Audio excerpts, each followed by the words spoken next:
Hello folks and welcome to this small tutorial in the Victoria 3 economy. Well, tutorial is probably a bad word because if I were to do a proper tutorial of the Victoria 3 economy, it would require quite a few lectures, many hours long each. So what this is instead is some helpful tips that I think a lot of people will need, especially people that already know about Paradox games but are coming into Victoria 3 or just the Victoria world anew, and or maybe played Victoria 2 and just didn't really know how to deal with things, right? So yeah, let's get this started. So the absolutely biggest thing that is gonna come from me is the tip about not giving a shit. Sorry for my foul language, but about this number here on your budget being red. And why is that? Well, a lot of people play Paradox games and they think that, of course, having a positive balance is good. If this is green, they think that means it's good. And generally speaking, that is true. But in Victoria 3, that's not the case at all. Because this number is only an indication of how much in debt how much you're borrowing per month. Where does these this money is not coming from nowhere, and you don't get necessarily a bad malice from this. What happens is that your interest rates increase as your debt accrues, but that interest rate goes somewhere, right? Those loans are coming from POPs. More specifically, in Victoria 3, they're coming from buildings. So this interest rate is actually circulating back to your economy. It's circulating back to the owners of different industries. Let's click here in Sweden. I'm playing as Scandinavia, obviously, and I own most of the world. I'm, in fact, the biggest economy here in the 1930s as the game enters its end phase. But basically, the amount that POPs can borrow to a government is based on the cash reserves of each factory. So each building, it doesn't even need to be a factory, it can be any type of building, right? We can go to logging camps here, and this has cash reserves. As those cash reserves increase, those are the assets, and that money can then, as you can see here, be used to be borrowed out. You can lend on that value. So essentially, just because you're losing money here does not necessarily mean you're in a bad place. If you can see here, most of my game, I think actually 100% of it, except for maybe the first year, I have actually been in debt. And this line here seems pretty steep, and it kind of is. I've also, I've been building the Suez Canal and different things here. But essentially, as your reserve limit increases, the slope of that line decreases. So throughout all of this era here, where the line is actually pretty flat, it was actually pretty steep. But my economy grew very quickly over time, which meant that the ratio here actually decreased and this got flattened. So this is just kind of a function of growth. Of course, you don't actually want to go bankrupt, so I would not recommend going close to your limit, but it's just a helpful thing to try to remove that from your mind, that this needs to be green. It does not need to be green. Forget about that. Actually, gold reserves are in a way pretty bad. Unless you're, building up a massive reserve to go into some huge war. But even then, I think it's kind of a useless pile of money. And in fact, even though the bigger your pile of reserve, if you go positive throughout the game, right, you can build a reserve. If you go over certain limits, that is kind of wasted money officially because you get less and less from that. But as a function of the economy, it's also a waste of money because that money is not circulating in the economy. It's just piled up. It's basically like having coffers full of gold just waiting to be used, but it's just useless, right? whilst if you do this, that money is circulating. So you're investing in buildings, you're investing in construction, you're investing in pops and their growth and their welfare, etc., which then circulates faster and faster.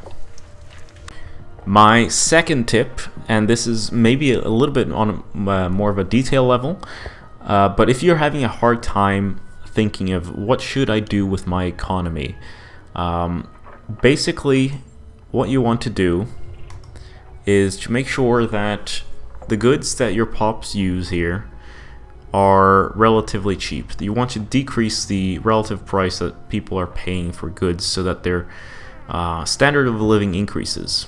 And the standard of living increases also, makes them more loyal. You have less radicals, etc.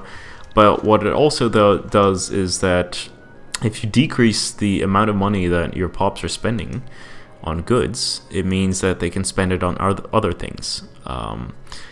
This doesn't apply to absolutely everything. For example, if you decide to only do it for affluent classes, they might end up spending all their extra money on art, right? So there are certain goods that they can spend infinitely on, and where the ratio of spending might be quite bad. But as a ground rule, it's a pretty good way to get your economy going, right? You want to decrease the amount. You want to effectively increase the amount of money that people have available to them by decreasing their living costs. This can be used strategically, and this is obviously already getting on a tangent, but your starting conditions might be quite different. You might have a country where you're extremely agrarian, you still have a very strong nobility, etc., etc., and the types of things you build and the types of policies you institute will affect the power of those interest groups. And the power of those interest groups is also based on their standard of living, right? If they have money that they can use for certain things, or if they have high living costs, they will get angrier. At the same time, if they have more money to spend on things relative to other pops, they might also get more political power based on that, depending on the policies that you have in place. This is getting pretty abstract, but you can strategically target certain groups and weaken their positions relative to others, or strengthen certain groups' position relative to others, right? You might get stuck in the situation where you have a very strong rural population, but in order to get certain reforms through, you want maybe some industrialists, maybe you want some intelligentsia, maybe you want the trade unions. You most definitely don't want the petit bourgeoisie. They tend to be reactionaries, unless of course you're playing that way. But that's just the situation that you find yourself in. So it's quite in depth, and there are a lot of details that you can go over in that. But this is a good guide, so I definitely recommend keeping an eye on this and using this as a principle to increasing the welfare of your nation. Now, for something else, and this is going to also kind of depend on your starting situation, but generally speaking, free trade is what you should do. Some people will be like, no, mercantilism is good because you can get your tariffs up and you can earn money with the tariffs. Okay, but with free trade, you actually get more trade route volume, you get less bureaucracy cost per trade route, and you get more competitiveness out of your trade routes. Your country cannot produce everything unless you basically own the entire world, or I don't know really what you're doing. Of course, if you generally, when you start the game, you will start as a mercantilist. But say you're a small country, free trade, very important to get early, because you cannot produce everything. So you want to specialize in certain goods and become the leading power in that good, and in return, you want to import other things. Your pops will, you can build ports, and those ports will help you grow trade centers. those trade centers will make your country wealthier. Your trade routes will make your country wealthier. The relative production ratio, or what should I say? The relative, some countries can produce things more effectively than you can, and you can produce certain things more effectively than other countries. So basically, play that strength, play your strength, import things that are cheaper, and export things that you make well. For example, in Scandinavia, I started at Sweden. I live in Sweden, so I know its strengths, but you can also click on the states here. You can see that in Svealand here, you have Scandinavian forests, you have Bergslagen. Basically, logging industry and iron and lead mines are strong. In the north here, pretty much the same, just a little bit stronger for logging and iron. And a lot of different areas will have different kind of strengths, but generally you want to, play those strengths. That's what you want to do. Unless you don't want to industrialize and you want to do something else entirely. But yeah, what else was I going to say? Russia has a very hard time taxing its people effectively. You want that kind of early money that you can get from mercantilism. If you do that strategically, you can get some extra money in your coffers. You can then use that money to strengthen your taxing capacity. You can then also strengthen the industrialists, and slowly you can pull yourself out of that pit hole and allow yourself to industrialize and allow yourself to become specialized in certain goods and eventually, hopefully, pass free trade. So yeah, that's just my tip. I mean, other people will say that you should do something else, and it really depends on the strategy that you're going for, but my tip is definitely go free trade. Okay, so apparently I can't show you the market panel for too long in my other save because it's an old save that doesn't work very well, but okay, let's unpause here just to see the market price up here. And it's actually not that relevant, but yeah, okay, so you can see the prices here. Basically, if we take a look at a good that has a high balance here, you can see that we have more sell orders and buy orders. We could actually build more cotton plantations or livestock ranches and get more fabric, right? This is just an example. And technically speaking, that would not be a very profitable thing to do, as you can see here. At least according to this predictive calculation. However, I can decide to export more. I can, or by lowering those prices, my people might get more disposable income, right? The clothes factories will get a higher profit margin. Maybe those will be able to expand. Maybe you'll be able to make more clothes. You may be able to export more clothes. So this, it's very hard to make this a thing. So I actually don't even think this should be here at all, because it's irrelevant, right? And also, again, you might build those things. More people are employed. They have an income that you then tax. So your tax rates go up. Those people also might have more income, so they buy other things, and your GDP just grows. So totally irrelevant. Another tip of mine, and this is actually a balance thing on the part of Paradox, so I definitely don't know if this will stay, so this is more of a gamey thing and not an economics thing in general, but the mix between having multiculturalism, if you can pass multiculturalism, and also, where is it? No migration controls. You also, are growing your economy, and the standard of living of your people is higher and higher. You can actually become a place where pretty much everyone migrates to.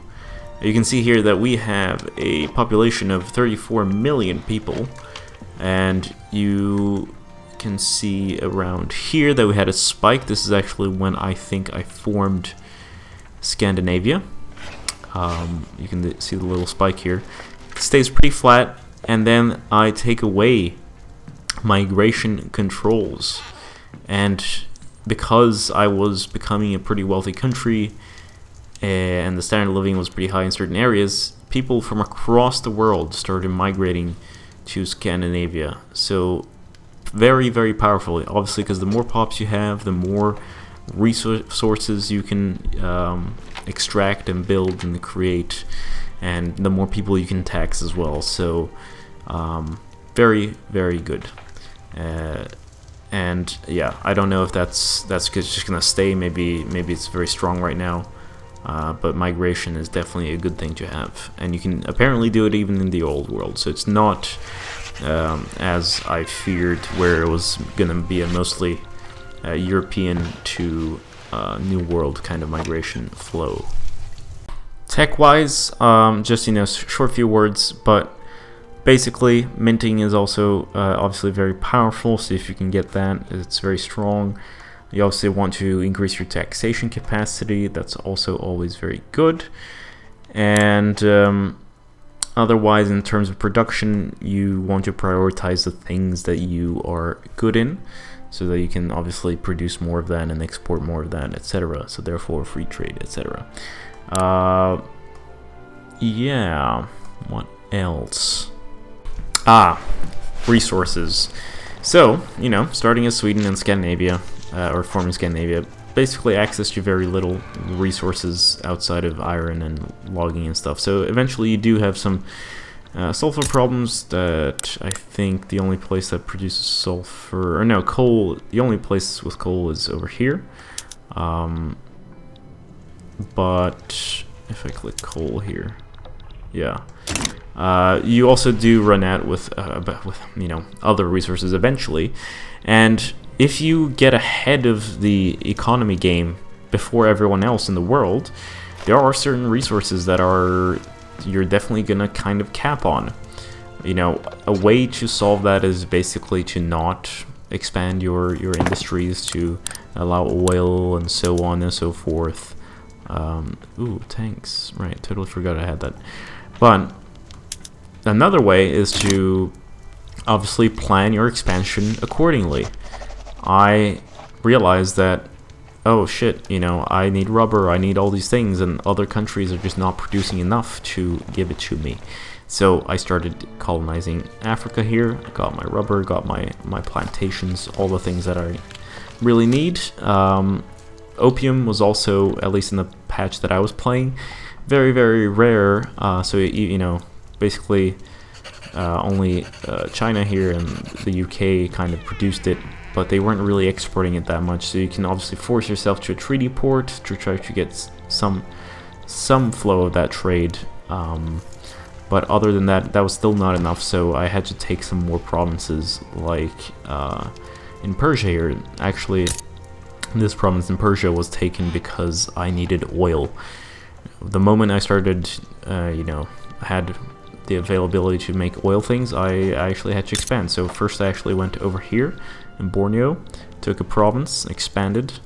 That still wasn't enough, so I had to look elsewhere, and here I had the opportunity to also get some opium. So that was pretty good, but that was still actually not enough. So eventually I even went and puppeted Venezuela. However, I don't know how the patches will be in the future, but my puppet was, you can't build anything in a puppet. So if I click on Egypt here, yeah, I can't expand inside of my puppet, right?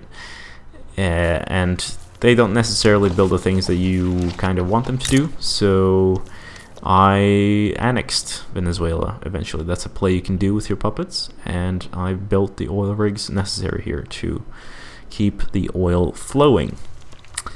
So yeah, plan your expansions accordingly. You will need resources if you want to industrialize properly. And as far as the game goes right now, as I've played it so far at least, you definitely will need to kind of expand the buildings yourself, because you can't trust puppets and you can't trust other nations to to expand their economies as gloriously as you do. As you can see here, for example, I am far, far above everyone else in terms of wealth. Anyway, I think those are my tips for a successful, or basic tips for a successful economy in Victoria 3. I hope they give you some insight into what to do. You know, you do have to play around a little bit, maybe, and fail to succeed. But I think with these tips, you are set up to succeed a lot more than fail. Thank you so much for watching. I hope to see you in the next video. This has been GameGabster. Farewell.